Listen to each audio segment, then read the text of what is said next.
Welcome to the Masculine Code podcast. I'm your host, Jim Vance. Today we got a special treat. I got my brother Dave Parrott with us, the Aware Man. Me and Dave go back several years now, from being coach client to now coach, and we're become best friends over the last 4 years. And I couldn't think of anybody better to start off my podcast in terms of having somebody to interview than him, because we talk about it every damn day. So it's going to be fun. But Dave, welcome in, man. Appreciate it, Jim. Thank you. Yeah, man. So tell everybody about yourself a little bit. You know, I could do a whole introduction, but I know you could talk about yourself a little bit better than I can. I mean, how long you got? Oh shit! I can talk. I mean, we talk about like everything. Wow, since I was born. Now, tell everybody what you up to, what you do, in the world, that kind of stuff. Cool. Yeah, no, I appreciate it. Dave Parrott. I go by the Wake Up Man, and been on my mental health journey for about 4 years now.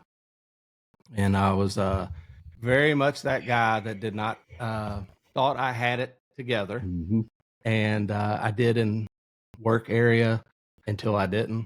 But I didn't realize how much it had affected me over the course of, my life and in all my different buckets in life, right? I break it down, same kind of 4 buckets that you do.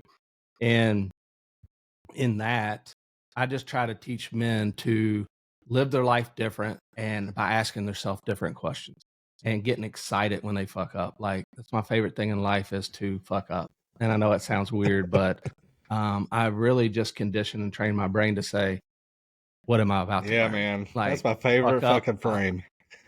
I start to smile, and I know I fuck up. And before, the old me was just like, like, that sucks. Like, damn, how am I going to fix this? And now it's just like, I started with smiling, and then I started with that question, like, what am I about to learn? What is God about to show me? So I want to just take that energy and who I'm being every day and reach into other men and teach them not like how to do it step by step, just how to live their version of their truth. That's me in a nutshell. That's beautiful, man. Other than that, I hail from the great state of Kentucky. Go Cats. Oh, shit. Yeah, that's the wrong color blue, my brother. Wrong color blue. No, I love that frame. I remember you sharing that with me several months ago. What am I about to learn? And I've been using it ever since. I'm always like, life's happening for you, not to you. But when you said, hey, what am I about to learn, and smile, I was like, fuck, like that feels way easier to do for me. That was the thing I struggled with the most, was like, it's that part that's like, you're standing confident, your shoulders are back, and then all of a sudden it's like, and I was like, I can't do that. Like, if I can prevent that one piece, I'm good. Like, I at least started it correctly. We talk about routines and starting your day and what that looks like. So it's like every time something happens, it's like how you start it is a way better ending than if you like, fuck, here we go again. Yeah, 100%. So I know you do a lot of work with men, and I do too, and it's a passion of ours. And I want to, one thing that I always like to hear other guys talk about is like, how do they define what it means to be a man today? Like, in your mind, what does it mean to be a man today? And to me, there's 3 cores, right? It's presence, responsibility, and strength.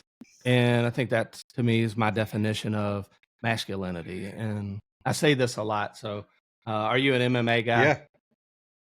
All right. So you'll get this. But I always tell people, like, masculinity to me looks like an MMA fighter, right? When that door shuts and you're in that cage and it's just you and your opponent, like, you can't fake that shit. No. Like, there's no backup. Nobody's coming to save your ass. The ref's going to keep you from dying, but he ain't keeping you from getting an ass whipping, right? And there's no fucking excuses in that whatsoever. So back to the 3 cores, MMA fighter, you have to be present, right? And if you're not present with a clear mind and your body being grounded, all it takes is one moment for you to drift, and then you're going to get punched in the mouth, and you may have never seen that shit coming, right? And then MMA fighters, they have to be responsible. Like, every choice matters. And Mhm. it's simple. It's like, you either trained or you didn't. Like, you either had the discipline or you fucking coasted, right?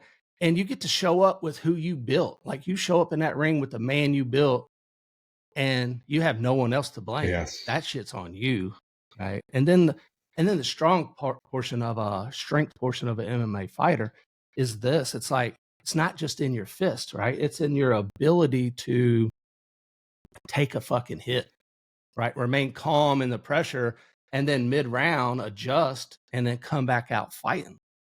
And you're not just fighting your opponent, you're fighting fear, you're fighting fatigue, you're fighting that little bitch voice inside of you that's like, hey bro, tap out. Yes.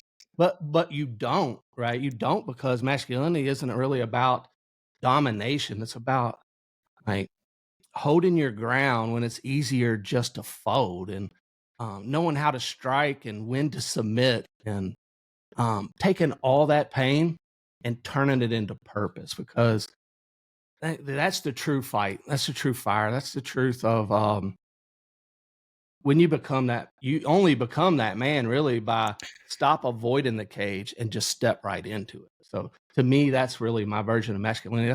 That's what I talk about, like, to be a man, and I love how I that. kind of use analogies in every aspect of life. I love that. I never even thought of it that way, but it's a great fit. Having presence and just the presence of mind to, like, what it is to fight every day. Like, you're fighting for your life every day, but you're really not. You're just fighting to be the man you want to be every day. And like, it's Good. a choice every second. And I tell a lot of men that, like, hey, this is a choice every second. It's a fight every second with yourself, with your wounds, with your patterns. And you get to decide who's going to win every day. Some Yep. days the bitch is going to win, and some days the man's going to win, but you got to decide that every day. Yeah. Yeah. And a lot of times talk about presence, and it's like, presence is that, but it's like, how do you embody presence? How do you practice it? Mm, Like, that's the key for me. Is like, yeah, I can show up fully focused, no phone around, no distractions, and just be clear in my mind. But how do you embody that, right? Because the more you practice it, the more you get good at it. And then the more your presence is even felt, right? Where you can show up in presence, but you may not truly feel that, and you may not give off that yeah. energy. But if you start to embody it and you start to practice it, then, like, you're just that motherfucker. Yeah. How do you, if you were to define it, or for yourself, and how you embody it, like presence, what does that look like? Because we hear it all the time. Like, you need to, women want men to be more present, and men are like, I'm here. Yeah. I'm here. No, motherfucker, are you there? Yeah. Yeah. So I think it's, for me, it's really, if you break in your life into different buckets, and spirituality and relationships, and Yeah. your health and your wealth, um, it's being clear in all four of those things, right? So having balance amongst those, and then just going into any situation with a clear, like, I would say clear Yeah. intention, right? Is how I would embody that presence. So if I know, there's times where work's going good, but if I spend too much time in work, then something on the relationship happens, Hmm. something in spirituality happens. But when I'm balanced, I'm at, like, almost full peace. And when I'm at that peace, I can be most present. Oh, I like that. So I kind of try to balance my buckets, and that's how I embody that presence. It's like, I have to have that foundation, and I have to have that mindset of, like, okay, my buckets are good. Now I'm fully able to really show up in that moment with no distractions. And for me, no distractions is obviously the physical ones, but it's really like preparing to go into a job interview every single time and every moment, right? You're just laser focused on what it is, Yeah. right? And sometimes it's getting caught off guard or whatever, but it's quickly like, say you call me out of the blue, right? I didn't plan for that. So I can't go into that like a job interview and prepare, but it's just like, okay, what are my steps to embody that? So it's instantly, if I'm driving, sometimes I'll just pull off to the side of the road and have a conversation with Yeah. somebody, because then it's like, I'm not distracted by turn signals. I'm not distracted by my directions. I'm not distracted by anything. I'm just fully in Yeah. it. And sometimes it's setting the tone, right? If my girl comes to me and she's like, "Hey, I want to talk about something." Cool. Let's both set our phones down. Yes. Well, mine's over there. Okay, cool. Just want to make sure that, and it's just that simple reminder of like, hey, my phone is away from me, my earbuds are away from me, TV's off, there's no radio on, there's no distractions. Yeah. I think that's a beautiful way to explain it. And too, I think it's a huge lesson as men we can learn, because I think it's everybody, honestly. Men and women both are Yeah. just, life's fucking distracting as it is. And Yeah. there's so many ways that we have our brain pulled away from us all the time. And so to have the wherewithal and the intention to say, I'm going to be where my feet are right now and just enjoy these moments with my kids or with my wife or in this job or whatever I'm doing, so that you can get the most out of it. Because that's where you learn the lesson. You get the lesson from the moments, not from the end of the road. Like, Mm-hmm. it's like, fuck, like I learned how to do this by being in it, not because I got to the other side of it. Yeah. Yeah, no, I feel that 100%. So what's one lesson, like in your growth and starting to work with men for yourself? Like, what's one lesson you've had to unlearn about manhood that changed everything for you? I think it's refusing to live asleep anymore. I think that's the biggest one that hits me. It's like burning off, like we talk about, and I know you mentioned this a lot too, about peeling back the layers. And I refer to that as like burning off shit, like burning off the old version of you. But it's more of like that man that I'm meant to be and that man that I'm being today, he's always been there. I just had all this other bullshit on top of it that I needed to burn off in order to let him come out and be seen, right? So in that it was like burn off the mask, right? Yeah. Burn off the softness, burn off um, the shit that comfort just built in me, right? So it's comfortable and it's easy to do nothing. Yeah. And so I had to really like step into that, understand that. Like it's great that people say, "Hey, like stop being this way and don't do these things," but like it's not that fucking simple. It's like if you had an onion and you start peeling back layers, that's simple. But when you're talking about yourself and you have to come and hold some ultimate accountability, and you have to look yourself in the mirror and answer to that, man, like that's fucking hard to do some days, right? It's hard to strip that back. So for me, it was just like I realized like I can't be asleep at the wheel anymore. I was asleep at the wheel of my own life. And, Yeah. for me, that was like daily discipline, right? Daily, like anything that I wanted, I had to challenge myself and get comfortable being uncomfortable. And I think that's probably the easiest way to put Yeah. it, man. It's just is be comfortable getting uncomfortable. And when I did a talk today on a teaching, and I said, if you're waiting to make a decision, like look at your Apple Watch, and if your heart rate goes up, just say yes. Say yes. Just lean into it, man. Just Absolutely. fucking do it. Because if your heart rate goes up, that's an uncomfortable situation that your body is telling you. Lean into whatever that is, and you might fuck it up. You might mess it up. You might fail. You might get called a dumbass, but none of that matters. And what matters is that you took the action into movement. Yeah. And that's what I mean by I'm not living asleep anymore. And that was a I tough think- lesson, man. Yeah, it's that's a thing too that I think I've seen evolve in the kind of guys I like to work with too, is action takers versus excuse makers, Yes. right? Just like you give them a task and they're all in, 10 toes in, just like go get it. And I'm like, you want to talk about it? No, I want to go do it and see what happens. All right, let's go do it. Fuck it up a little bit. And when they do it, they're like, oh shit, I got to learn how to do this, this, and this. Yep, we can work on that.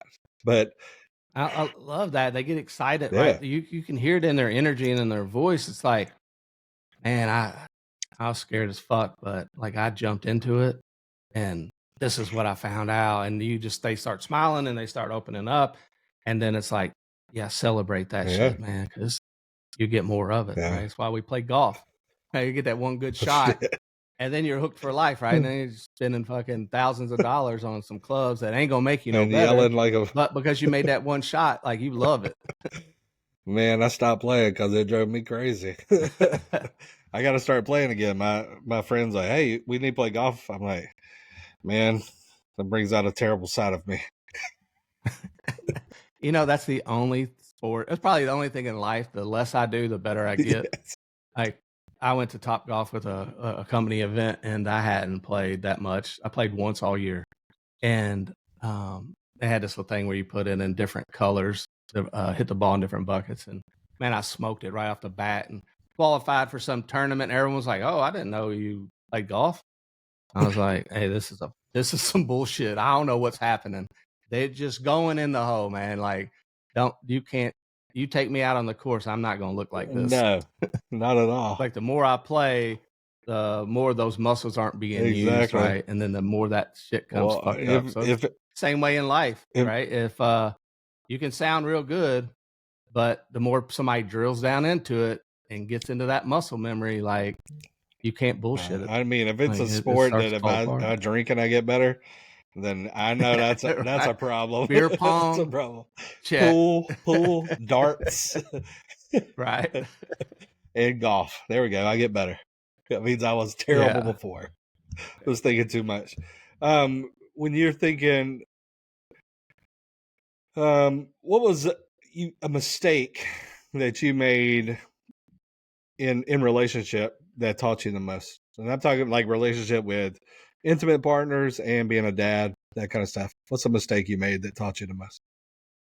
I got two good ones probably because one of them recently came up. One of them has been a while, but in relationships, it was, being in a broken relationship and realizing like it wasn't her, right? It was me. My lack of leadership, my patterns, the silence that I held when I should have been speaking up. Mm-hmm. And all along, like in those, I thought I was the victim. And I think the fire in that really showed me that I was the fucking architect of that shit, right? I created that shit.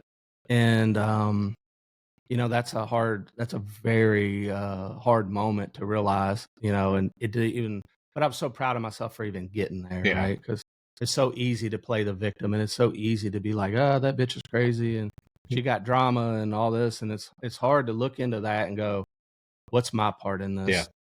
And when you look at that part, and one day I just remember, and this is a couple years ago, I just started writing shit down. And when I wrote it down, it's funny, it's like I coach men daily, and then I lost my purpose there for a minute in my last relationship because I was so focused on the relationship that the relationship became my purpose, and I didn't even see it. Mm-hmm. Like I still was coaching, but I wasn't like talked about presence. I wasn't embodying present in my coaching. I wasn't embodying my purpose in life, but because I was doing this much of it, I used the excuse of I'm still that guy.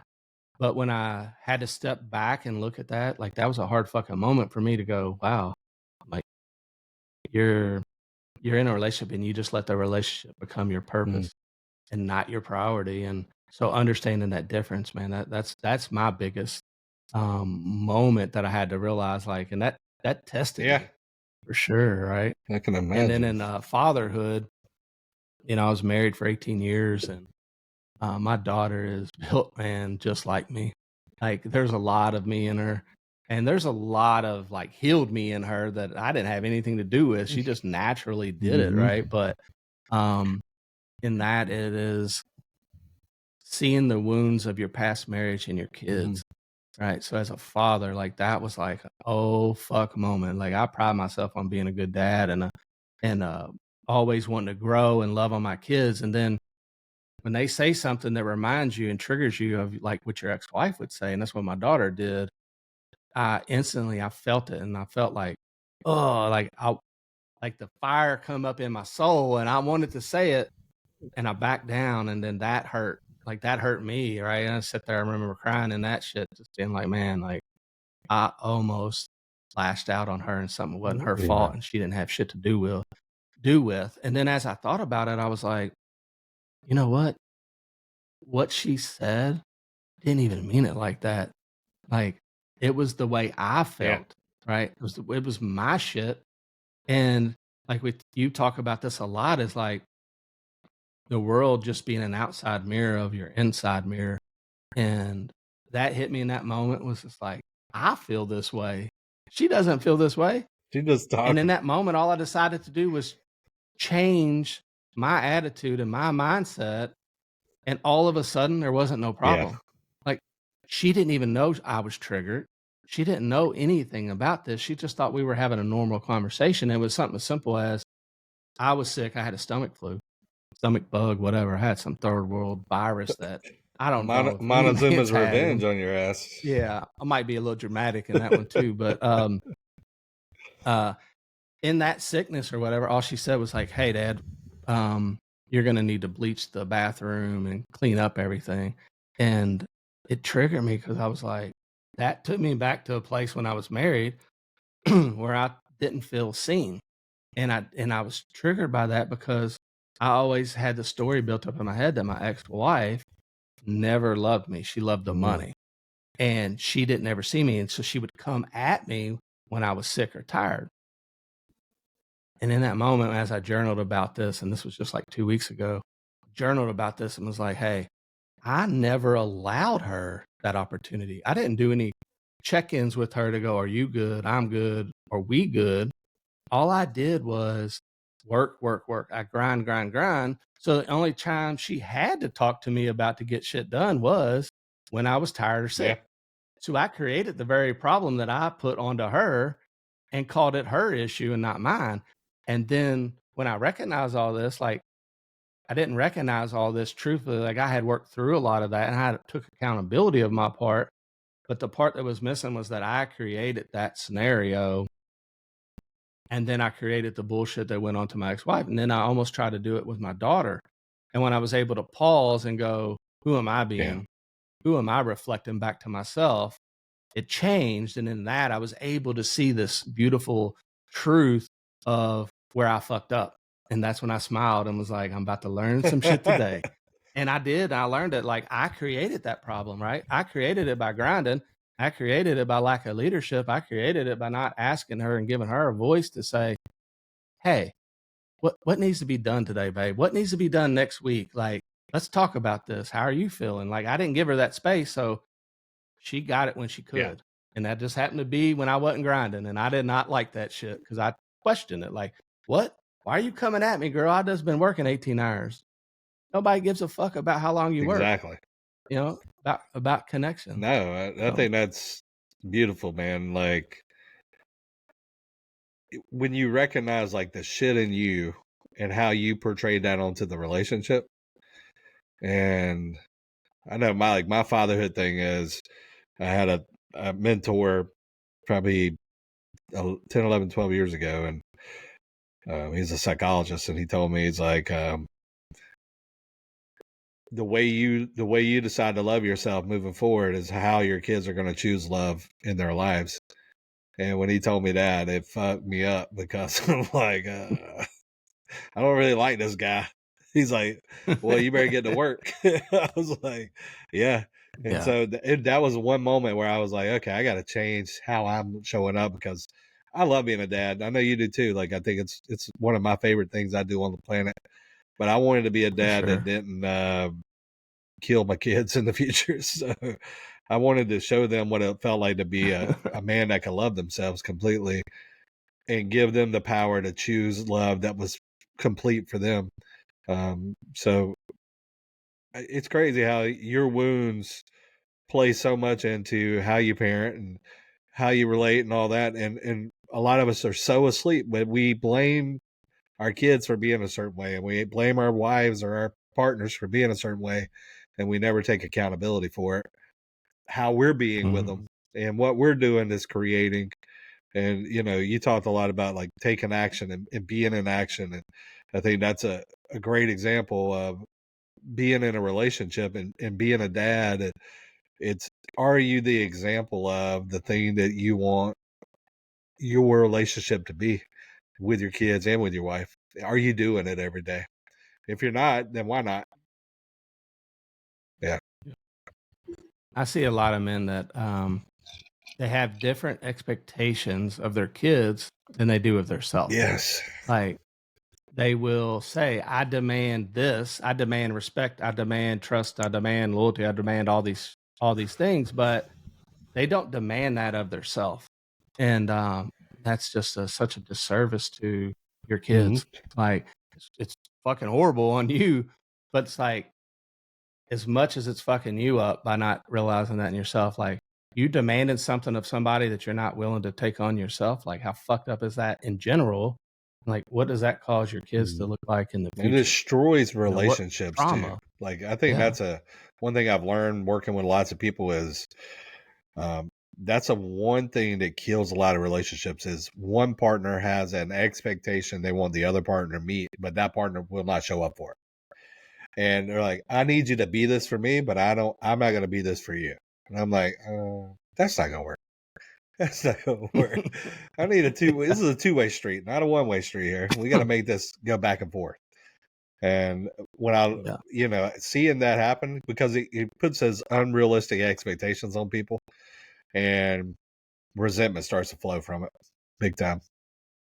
Yeah, no, and that reminds me of like truth, right? Something I learned from you and Jocelyn was like there's my truth, there's her truth, and there's our truth. Yeah. And if you don't have that fucking conversation, Yeah. like shit's gonna get sideways real Real fast, right? fucking Because you believe fast. something to be true. And it's like if you have that conversation, you get to truth, you get to know like what that person believes and those expectations, because expectations are built off of that truth. Yes.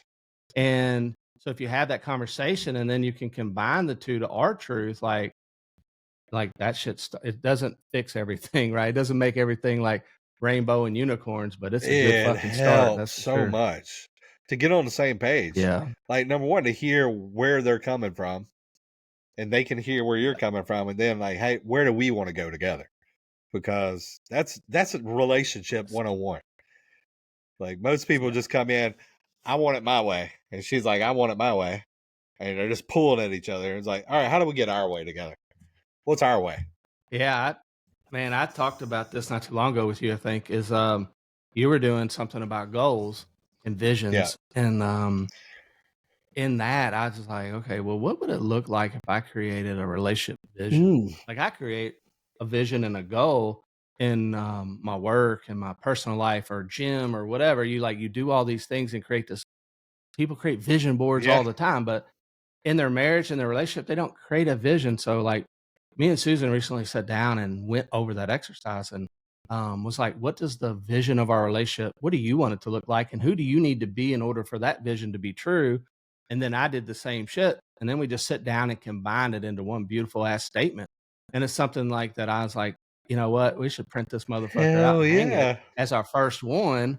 And then it's going to be redefined. We've committed to every couple of months just reviewing that and going over that. It's like, is that still our vision, or is that still the desires of this relationship that we want to be? And then who do we need to be in order to change that and make that happen? And I tell you what, it was one of those peaceful moments in a relationship where you feel that like soul fucking connection to somebody. Like you just can't get that by drinking a beer with a motherfucker, or dancing, or doing something fun, or having sex, or whatever, right? Like that's true intimacy. That's true, like true bonding in that moment. I think what is cool, y'all committed to revisit. Like most people do it one time and they're like, oh, this was our mission. I'm good. 10 years late go by and you're like, well, we committed to this 10 years ago. Yeah, y'all are different motherfuckers now. Like, have y'all talked about it You since? couldn't do that in the gym, right? In the gym, if you did the same weight set, the same routine, eventually you get stagnant and you don't grow. That's it. But that's the way a lot of people, approach relationship in general is they even approach themselves. Like you can't teach an old dog new tricks and da-da-da. I'm like, bitch, yes, you can. Like, you just don't want to learn. You just don't want to do the work of learning it. And it's so wild that so many men are like, they take on that, they do all the work, they try to do all the right things, make all the good checklists and boxes, and then the day they get married, it's funny how men will say, "Oh, easiest way not to get sex is to give her a ring." Yes. No, motherfucker. You know what happened is you stopped fucking trying. You stopped being the man you were in the beginning, and that's why you're not getting the sex. It doesn't have shit to do with the ring because you Exactly. stopped the moment you achieved something, Fuck yeah. That's right? it. And that's the reality of it. And I had a man question me on it. It was like, like, yeah, I gave my wife the ring, and I instantly didn't get no more ass. And I was like, that's your fault. He- And he was like, what? I was like, were you the same kind of man that when you were dating her than you were as her husband? Like, are you that same man? Are you doing the same things? Are you evolving and changing? And are you talking about it? And he was like, no, man, like we got married. Like, we made it. Like, you didn't make shit. This is why you're sitting in front of me right now and we're having this conversation Mhm. because you thought you made it. My right? wife's in there doing a fashion show in front of me. And Oh, I'm like, shit. what are we doing right now? She just starts laughing. I'm like, you trying to distract me. I can't be present when you're doing this shit to me. But yeah, I 100% agree. Like a lot of men fight that idea of once they get into the contract of the relationship that they stop working on it. Like, oh, I got her. No, you don't have her. Like she's not a possession. This is an agreement, and the agreement has to be updated. Like the agreement has to be updated. Me and my wife, me and Jocelyn, we're fucking talking about this stuff all the time. Like we talk about the different ways we're evolving and what we want differently. Because sometimes I'm in a different mindset than she is. A lot of times about what I want and what I want to do, and how I want to like when I'm like my dreams about coaching are being like a speaker and giving like 100 speeches a year across the world and writing books and all that. She's like, I just want to run retreats, and I'm like, we're different in different areas, but I'm okay with that. I can support that. Yeah. She's like, I can support you. I'm like, cool. But I think it's interesting to allow yourself to be open enough to hear what your partner wants, really, and not make it mean anything. I think a lot of men get scared that they're going to say something they're not, and it's going to make them feel bad about themselves. Yeah. Fear, right?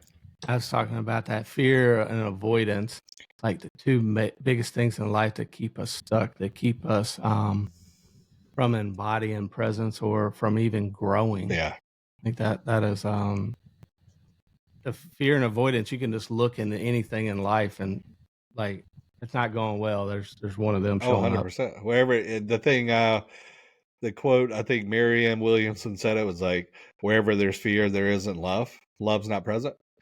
And wherever there's love, fear's not present. And so whenever you're afraid, you can't open your heart to actual be in love. Like, and that's a lot of relationships are based out of fear. And men hold on to them with fear. Women show up with fear, and they never can give themselves the opportunity to actually feel what love is by letting go of the fear what could happen. Yeah. It's funny that most men, like a bigger majority of men in fatherhood, understand that concept, Yeah. right? And can experience that love, but that's what I talked about earlier, like the balance between all your buckets. If you have that balance and you can see it in one area of your life, it'll show up in another area of your life. But if you never visit all those, you'll never see it. So like if you experience that true unconditional love with a child, because there's not a lot of fear in that, right? Then you can experience with a woman in a romantic relationship. But we can't see that. A lot of men don't see it that way because they only see the grinding portion of life, like the wealth portion of life and the fixing it portion of life versus all the different areas. Just being like, hey, like you're a fucking human being, dude. Like at some point, it's okay to not have it all together. It's okay to like let your walls down a little bit, so somebody can see in. That's hard to hear too, right? It's like it's okay not being okay. You hear that statement and people are like, "Wow, that's powerful." But like when you truly feel that at first, it's like it doesn't feel okay to not be okay. Shit, nah, man. I mean, but once you get used to that, and you're like, I kind of always see that shirt that's like, "But did you die?" Like that's what I relate all that shit Bobby to. Lee, Like, did you Bobby die? Lee, I mean, or Like, not Bobby, whatever his name is. Yeah, it's like it's uncomfortable, but you didn't die.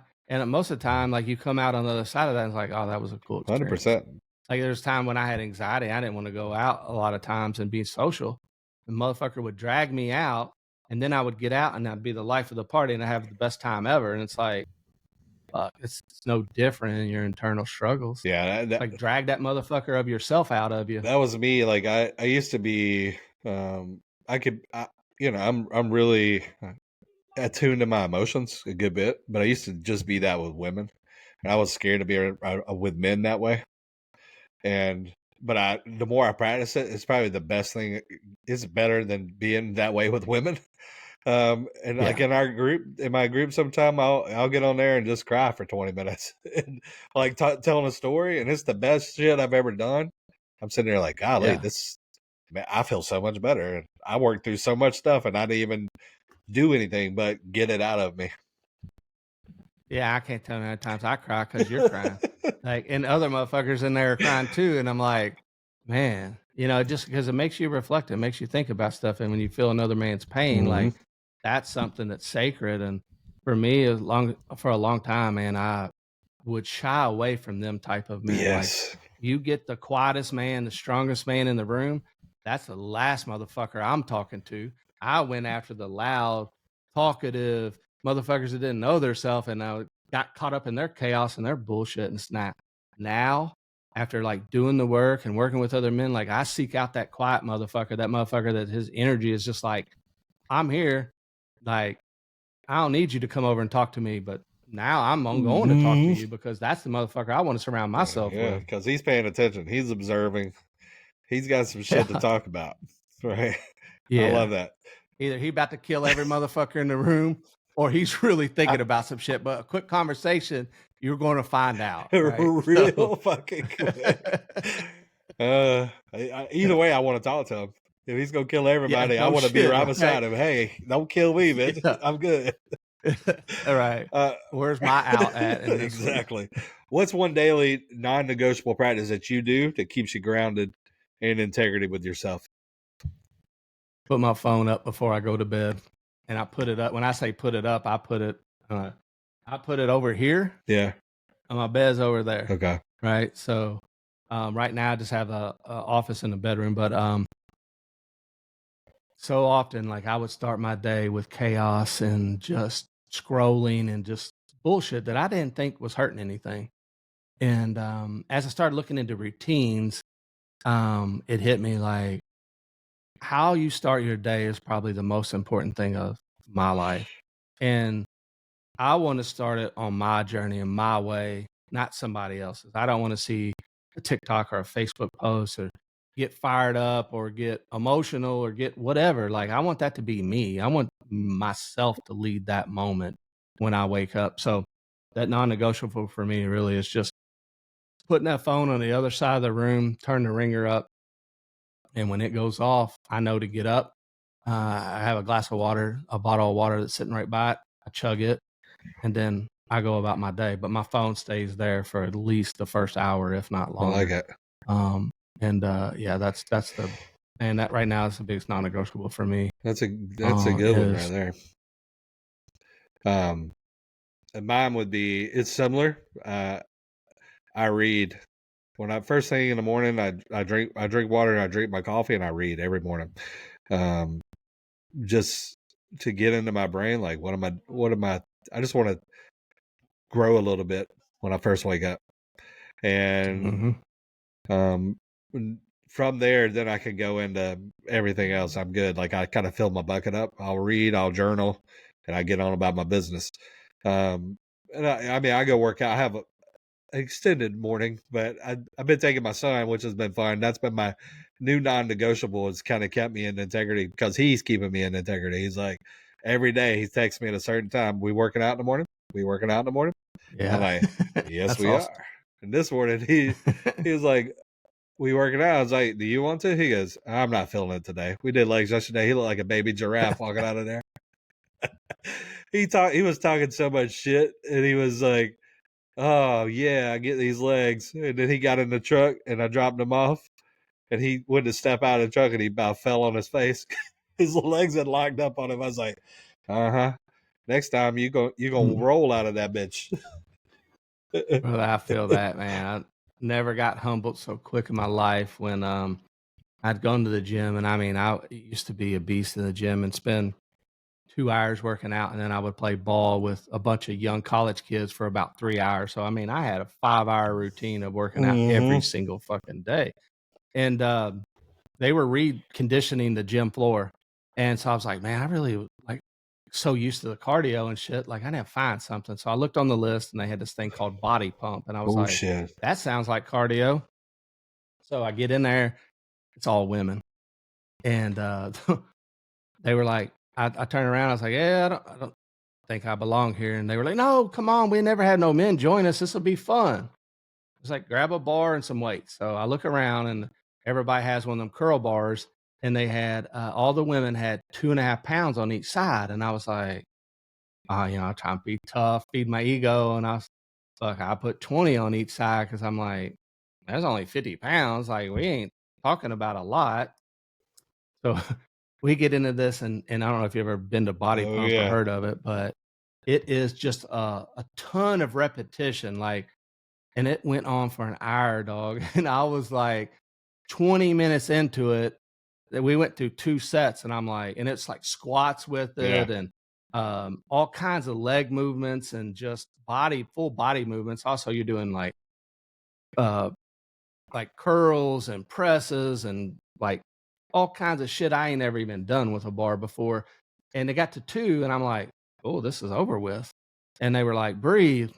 We're getting ready to start round 3. And I was like, oh, like I'm already sore. Like my body is already feeling it. So I was like, I'm going to drop some of this weight. So I dropped like a 10-pound off each side.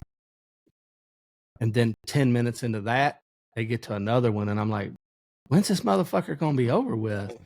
And so I drop all of them. Now I just have the bar, and these women still got the 2.5 pounds, and they're steady. We get into it, and that lady was like, now we're going to do legs. I'm like, whoa, like I've been working on my legs this whole fucking time. Yes. Right. And so we get done with it, and I walk out of there, and I'm like, don't be weak. Don't show it. Weak. I'm like your son in that moment, right? I stumbled, like I tried to go down the steps. Oh man. And I was like, man, I'm holding on to the rail, like, man, don't fall. Like, don't fall in front of everybody at all. Yeah. Yeah. 100%. That's hilarious. Yeah, that body pump, I did it with Jocelyn. I've always lifted weights and done like CrossFit and stuff like that, but she used to do like that body pump. It was something like Turbo Fire, and there was another one that she used to do with just a bar, and you had a little weight to it.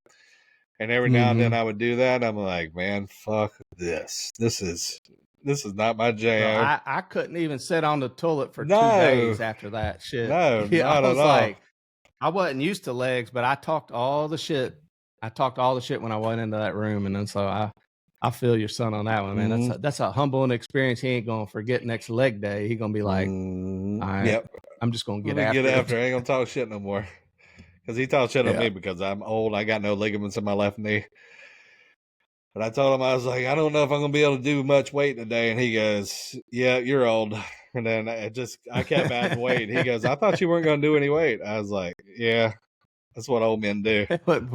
It takes us a while to get warmed up. But once we get warmed up, the truck's going to run. 100%. What's your go-to framework when you're like helping a man in crisis? Like it could be a marriage crisis or just a personal crisis. Like, what's your go-to framework to kind of get his mind focused on where he wants to go? So you broke up a little bit. My bad. In there. What's your go-to framework when you're helping a man with like a crisis he's in? Like, how do you get his shift from where he is to where he wants to go? So, I think that for me, it's more about my framework is really like I call it the FIRE framework, but at the end of the day, it's really about being aware of the problem, right? So, first, when I start to work with a man, and he comes to me with something, like I try to get to the root of the issue, because a lot of times people bring symptoms to me. They bring, well, I'm not getting sex, or I'm not doing this, and this person pisses me off and this is it. And then, you know, so I ask all the questions of why, right? Try to get them to answer questions so that they get to the root of it and then not give them answer because I see it very quickly. But I allow them that space to find it for themselves and to be aware of it, to call it out, to name it. And then it's just after that, getting them to sit with it, getting them to sit into that. Like if it's a trigger, somebody triggered them, is just to say, like, was this the person in front of me or was this something, an old wound, right? And you can't go back and fix the old wound because the person you are today and the person that created that wound back in the day, you're not the same people, right? You're different individuals. So it doesn't make sense to have that conversation. All you can do is address what that meant, right? And usually that's a story that you tell yourself. So I try to get men to like be aware, and then when they're sitting in that, identify the story that they told themselves, the truth that they meant to it, that they attached to that, and then own that. And only owning it by, if that's all they need to do for the time, that's all they need to do. But coming back to it to say, is this my truth? Yeah. Is this the story that I believe? Is this the story that I've lived by for how many ever years that this happened, right? But in the beginning, like if it's a person across from you, you can have a conversation of, hey, that triggered me. Here's what I'm feeling. Let's talk about it. But if it's old, like regardless of old or new or whatever, it's just identifying what it is before you reacting to it. Sit in it for a little bit, and it may look like, hey, babe, you pissed me off, or I'm triggered, but I don't know what's going on right now, and I need to come back to this in 30 minutes or an hour or whatever. And then after that is identify like your action plan, like what am I going to do about this, right? Am I going to live in the past and be that man, or am I going to move forward and be who I know I'm meant to be? Or do I need to reach out to somebody else that can help me fix what I'm going through right now, right? Do I need guidance? Because sometimes you don't have all the answers and your brain created the same problem you're trying to fix. So you have to look outside to try to fix that and figure that out, right? And then after that, it's just embody it, right? Just practice that shit and practice that action plan until you don't flinch the next time it happens. So the next time it's identical, it's like, did my body temperature get hot? Did I feel flushed? Did my heart rate go up? Did I internally feel like I wanted to slap that motherfucker, right? And if you did, then you need to keep embodying it. And if you didn't, and you didn't flinch and it didn't affect you, good.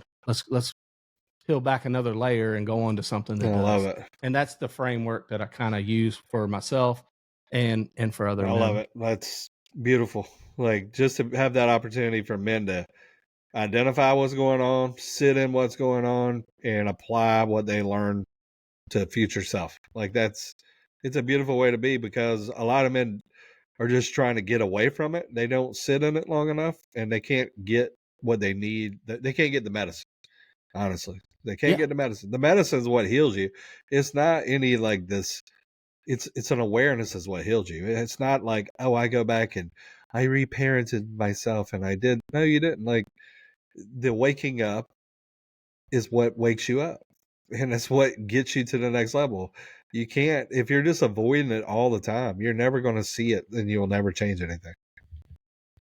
Yeah, I see most men like they'll understand that concept, and then here comes the trap. Yes.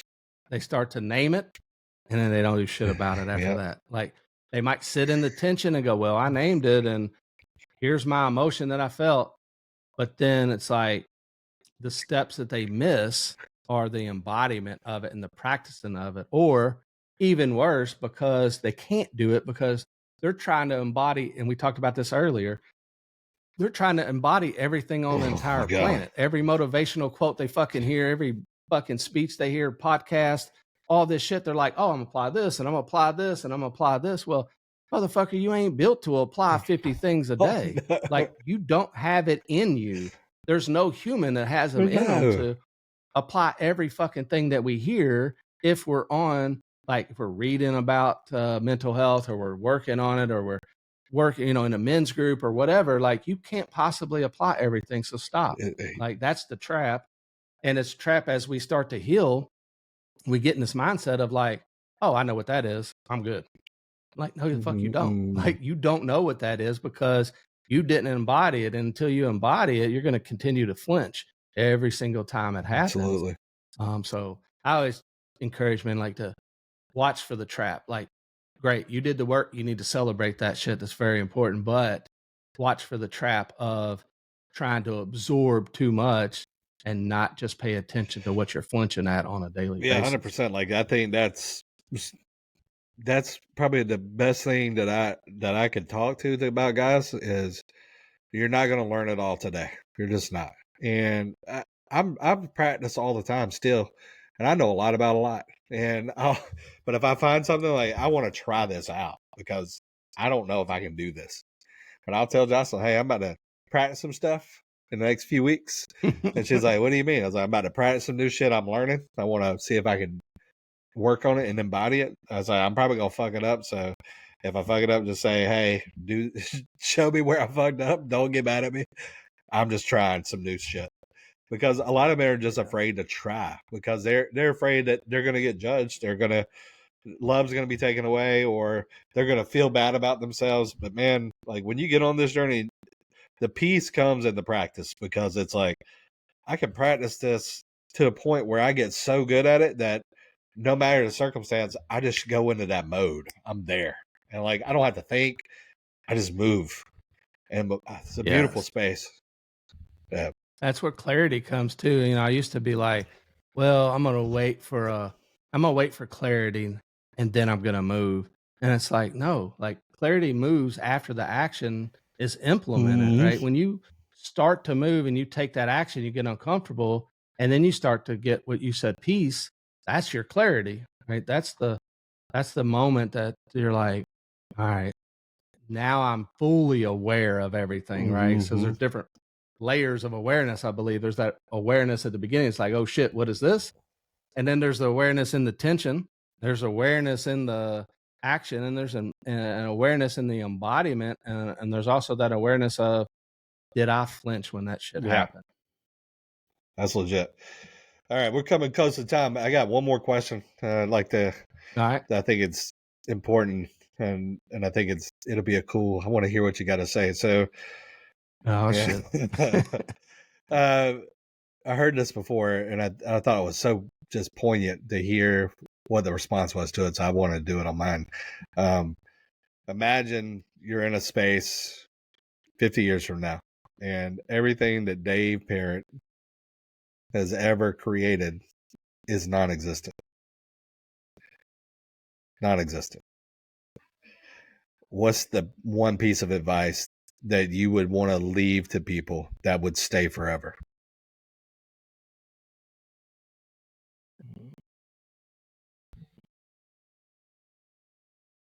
Stop waiting. I think that would be my biggest thing is like, stop waiting. You don't need another plan. You just need to face your truths and define what your truth is. I think that would be for me it. Like, so many men wait today, and if they just stopped waiting and started taking action and stop trying to need another plan or another motivational speech or another podcast or another this, that, or whatever, like, and just face your truth and step into the man you're meant to be, because he's always there. And I think if men learn that only was just a phrase, stop waiting, that would be enough for me. I love that. I love that a lot, because I think that's missing in a lot of men is the action part of men. Like, what are you moving toward every day? And if you're not moving, why not? 100%. So, Dave, where can everybody find you on all the socials and such? At the Wake Up Man on social media. I'm gonna probably fuck up my website because I always do. It's Knowing Beyond Knowledge. I always get it backwards for some reason, but yeah, Knowing Beyond Knowledge. But yeah, Knowing Beyond Knowledge. I'll put it in the show notes if you guys want to check it. Anyways, anything you got coming up that men would be interested in working with you? Yeah, I got a men's group called the Iron Circle. I do a lot of one-on-one coaching, And I've been doing this series on TikTok called "Dumb Shit That Taught Me Something." That shit's And hilarious. man, I love that shit. Right. So yeah, those are the three things that I'm into right It's now. better than Dumb Ways to Die, I guess. Right. Well, man, maybe I need to come up with a little catchy tune. dumb shit that taught me things. Yeah, that'd be hilarious. Right. Well, Dave, man, I appreciate the time, and yes, sir. can't wait to do this again. Thank y'all for tuning in, yeah, and please hit the like and subscribe button and share this out to some guy that needs it. I'm sure you would change their world forever. Have a good one, guys.